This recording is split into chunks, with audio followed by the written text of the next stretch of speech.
Nomination बिल्कुल पास होते हैं।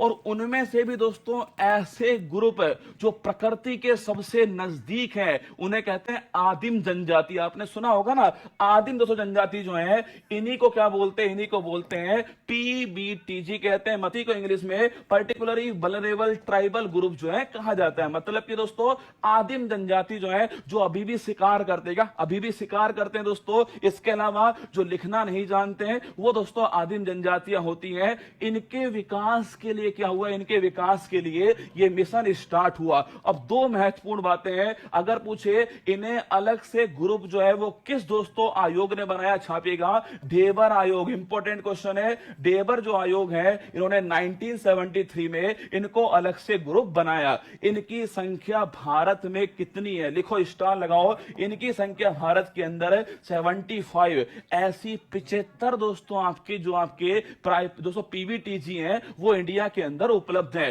और सर्वाधिक कहां पर है, उड़ीसा में। और आप चेक कर लेना, यूपीएससी का सवाल था दोस्तों, ये कितनी है, 75 है। सर्वाधिक कहां पर, उड़ीसा के अंदर। ध्यान रखिएगा, ढेबर आयोग ने इनको अलग से ग्रुप के रूप में नॉमिनेट किया है। इसके अंदर आदिम जो जनजातियां हैं वो इसके अंदर आती हैं। शिकार करना दोस्तों या फिर लिखना नहीं आता जिन्हें, वो इसके अंदर आते हैं। ठीक है, तो नोट करना, प्रधानमंत्री पीबीटीजी विकास मिशन जो है इसकी शुरुआत की गई। ऊपरी भद्रा योजना, और ये देखो करंट के अंदर दोस्तों आपने पढ़ा होगा, मैंने आपको लिखवाया था कि कर्नाटक जो सरकार है, कर्नाटक सरकार ने सूखा दोस्तों किसके लिए, जो सूखा है, इस सूखे को दोस्तों निवारण के लिए कौन सी योजना शुरू की है, ऊपरी भद्रा योजना जो है शुरू की है। और आज वित्त मंत्री ने दोस्तों, आज वित्त मंत्री जी ने क्या कहा है कि कर्नाटक के सूखा प्रभावित क्षेत्रों के लिए 5300 करोड़ रुपए की सहायता जो है वो दी जाएगी।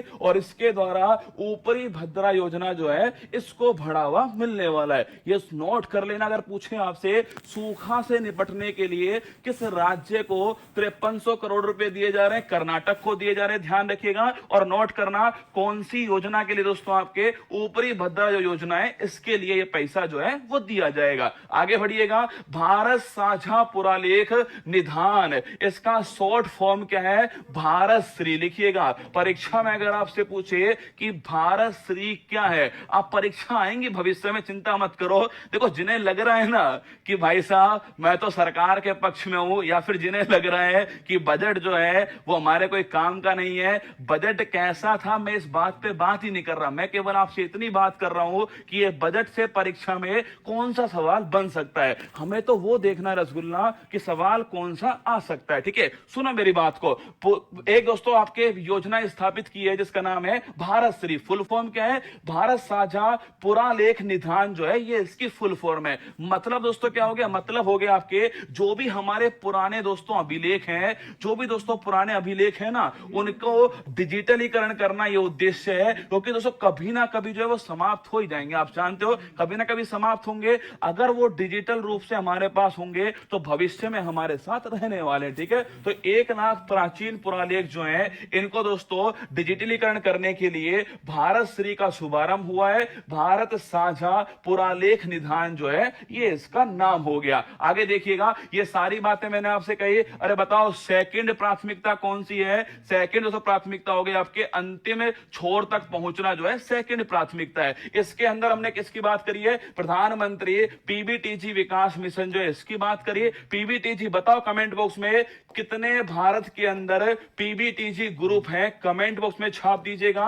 और दोस्तों बताना आपके किस राज्य में मैक्सिमम है, ये आपको बताना है। इसके अलावा मैंने आपको कहा कि कर्नाटक के सूखा संभावित क्षेत्र में धारणीय सूक्ष्म सिंचाई हेतु वित्तीय सहायता जो है उपलब्ध कराई जाएगी। ऊपरी भद्रा योजना यही थी। ठीक है, एक मैंने कहा आपसे प्राचीन पांडुलिपियों के डिजिटलीकरण के लिए भारत श्री की स्थापना की जाएगी। ये भी दोस्तों मैंने आपको नोट करा दिया। 3 पॉइंट इंपोर्टेंट है, पीबीटीजी विकास मिशन हो गया, सेकंड ऊपरी भद्रा योजना हो गया, और थर्ड जो है वो कौन सा है, वो भारत श्री हो गया। नोट कर लो दोस्तों, इंडिया में 75 पीबीटीजी है। और राज्य दोस्तों छापना आपके, अगर पूछे सर्वाधिक कहां पर है, उड़ीसा जो राज्य है यहां पर ये सर्वाधिक है, आपको ध्यान रखना है। अब बात करते हैं तीसरी प्राथमिकता दोस्तों, कौन सी है, तीसरी प्राथमिकता है अवसंरचना और निवेश, इंफ्रास्ट्रक्चर और इन्वेस्टमेंट जो है ये तीसरी प्राथमिकता। अगर कोई इकोनॉमी को ग्रोथ ग्रोथ करनी है, सुनो मेरी बात को, अगर दोस्तों किसी भी इकोनॉमी को ग्रोथ करनी है, अगर किसी अर्थव्यवस्था को विकास करना है, तो इन दोनों चीजों की बड़ी आवश्यकता होगी दोस्तों। किसकी? आपके एक तो इंफ्रास्ट्रक्चर की आवश्यकता होने वाली है, और एक दोस्तों लिखना आपके इन्वेस्टमेंट जो है इसकी आवश्यकता होने वाली है। क्योंकि इन्वेस्टमेंट बढ़ेगा तो दोस्तों क्या होगा? रोजगार भी बढ़ेगा और उत्पादन भी बढ़ेगा, और इससे क्या होने वाला है? इससे अर्थव्यवस्था जो है इसका विकास होने वाला है। पहला पॉइंट सुन लेना, थोड़ा भारी पॉइंट है, समझने की कोशिश करना, समझ में आ जाएगा, ठीक है। सुनना पहला पॉइंट दोस्तों, आपके आप डायग्राम को देखिएगा, अगर आपको डायग्राम अगर दिख रहा हो तो यहां पर गौर से देखना, इसमें पूंजीगत जो व्यय है ना उसकी चर्चा की गई। देखिए जो व्यय होता है, एक्सपेंडिचर होता है, वो दो तरह का होता है। एक तो होता है राजस्व व्यय। हमारी दोस्तों आपकी सरकारी नौकरी लगती है तो आपको जो पैसा मिलेगा ना सैलरी के रूप में, वो राजस्व व्यय होने वाला है। उस पैसे से किसी और चीज का निर्माण हम नहीं कर पाएंगे, वो आपकी सैलरी में चला गया। एक होता है पूंजीगत व्यय। हमने दोस्तों क्या करा? हमने एक पैसा दोस्तों लिया और उस पैसे से हमने क्या कर दिया दोस्तों? एक बांध बना दिया। अब उस बांध से दोस्तों क्या होगी? आपके इलेक्ट्रिसिटी बनने वाली है, उससे पैसा आने वाला है। तो पैसे से अगर पैसा बनता है, आसान भाषा में लिख लो दोस्तों, अगर धन से दोस्तों किसका निर्माण होता है? अगर दोस्तों मनी से मनी का निर्माण होता है तो इस व्यय को बोलते हैं पूंजीगत व्यय। ये जितना अधिक होगा मतलब दोस्तों अर्थव्यवस्था जो है वो उतनी ही ग्रोथ कर रही है। लिख लो, इंडिया में दोस्तों पूछे आपसे कितना पूंजीगत व्यय है, 13 पॉइंट दोस्तों लिखना आपके। तो लिखिए, अगर पूछे दोस्तों इंडिया के अंदर कितना, दोस्तों पूछूं आपसे कितना प्रभावी, लिखिएगा कितना प्रभावी पूंजीगत व्यय छापेगा, कितना प्रभावी पूंजीगत दोस्तों व्यय लिखना आपके। ये है दोस्तों, लिखिए आपके 13.7 लाख करोड़ रुपए जो है ये दोस्तों आपके पूंजीगत व्यय हो गया प्रभावी। और ये इकोनॉमी का जीडीपी का छापेगा 4.5%। कितना है ये इकोनॉमी दोस्तों? जीडीपी जो है उसका देखो, प्रभावी पूंजीगत व्यय 13.7 लाख करोड़ रुपए है, जो जीडीपी का 4.4% है। ये आपको ध्यान रखना है। अच्छा सवाल है, थोड़ा भारी सवाल है ना।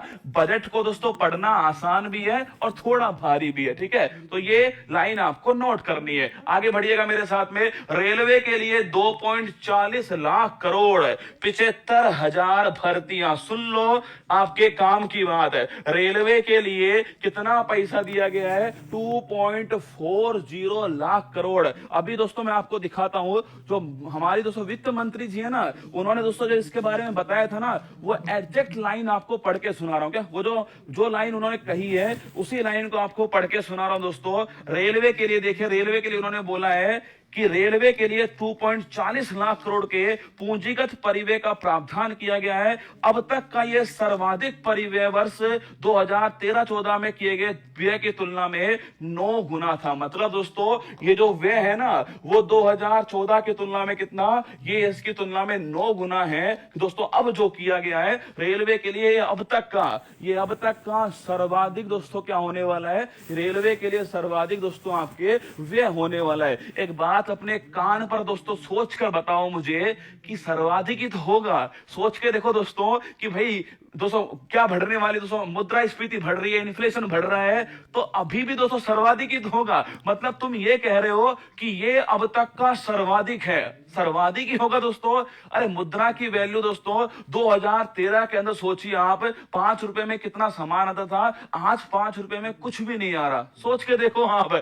मतलब ये कहना दोस्तों, ये अपने आप में मुझे तो ठीक नहीं लगा। बताओ, ये कहना कि ये सर्वाधिक है, सर्वाधिक ही होगा, अगली बार इससे अधिक ही होगा, इससे कम थोड़ी होगा, अगली बार इससे अधिक ही तो होगा दोस्तों। तो ध्यान रखना, रेलवे के लिए 2.40 लाख करोड़ रुपए और 75,200 वैकेंसी जो है वो आएंगी इसके अंदर, और 2014 की तुलना में ये 9 गुना है, ऐसा इन्होंने कहा है। शहरी अवसंरचना विकास निधि, लिखिएगा इंपॉर्टेंट क्वेश्चन दोस्तों आपसे पूछे कि भाई साहब अर्बन इन्वेस्टमेंट डेवलपमेंट फंड जो है इसकी स्थापना की जाएगी, शहरी अवसंरचना विकास निधि जो है इसकी स्थापना की जाएगी। कहां पर होगी? टीयर 2 और टीयर 3 जो शहर है इनके अंदर होने वाली है, और शहरी अवसंरचना का निर्माण के लिए इसका निर्माण होगा। सबसे महत्वपूर्ण पॉइंट लिखिएगा, इस योजना का पूछूं आपसे, इस पैसे का, ये जो फंड आने वाला है इसका प्रबंधन कौन करेगा, छापेगा? राष्ट्रीय आवास बैंक। लिख लो, नेशनल हाउसिंग जो बैंक है ये इसका प्रबंधन करेगी। परीक्षा में सीधा पूछेगा आपसे कि अर्बन इंफ्रास्ट्रक्चर डेवलपमेंट फंड का प्रबंधन कौन करेगा? राष्ट्रीय आवास बैंक इसका प्रबंधन करेगी। फिर सुनना मेरी बात को, शहरी अवसंरचना विकास बैंक किसके लिए होगा? टीयर 2 और टीयर 3 के लिए होगा। वहां पर दोस्तों इंफ्रास्ट्रक्चर डेवलपमेंट के लिए होगा और इसका प्रबंधन कौन करेगा? राष्ट्रीय आवास बैंक जो है ये इसका प्रबंधन करने वाला है। आगे देखो, एक बार जल्दी से बताओ मुझे, तीसरा दोस्तों प्राथमिकता क्या है? तीसरी प्राथमिकता हमारी हो गई इंफ्रास्ट्रक्चर और इन्वेस्टमेंट जो है ये तीसरी प्राथमिकता है। इसमें मैंने आपको बताया दोस्तों, पहला पॉइंट मैंने कहा आपसे कि पूंजीगत निवेश के बारे में मैंने आपको बता दिया। इसके अलावा दोस्तों मैंने आपसे पूंजीगत निवेश परिव्यय के बारे में बताया। इसके अलावा देखिएगा रेलवे के लिए दोस्तों नौकरी जो है उनके बारे में बात की, रेलवे के लिए फंड की बात की हमने। इसके अलावा दोस्तों जो यूआईडीएफ है इसकी स्थापना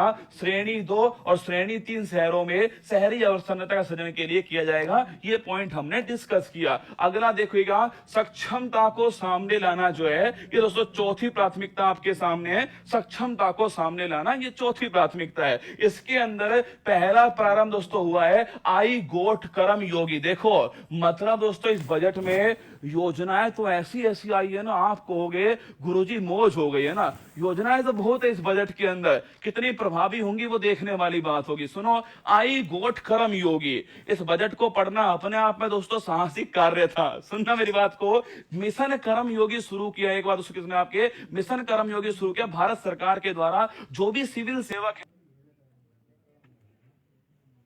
कम हो सके, वो दोस्तों दुराचार से दूर रह सके, जवाबदेही हो सके, मतलब सरकार की योजना जनता तक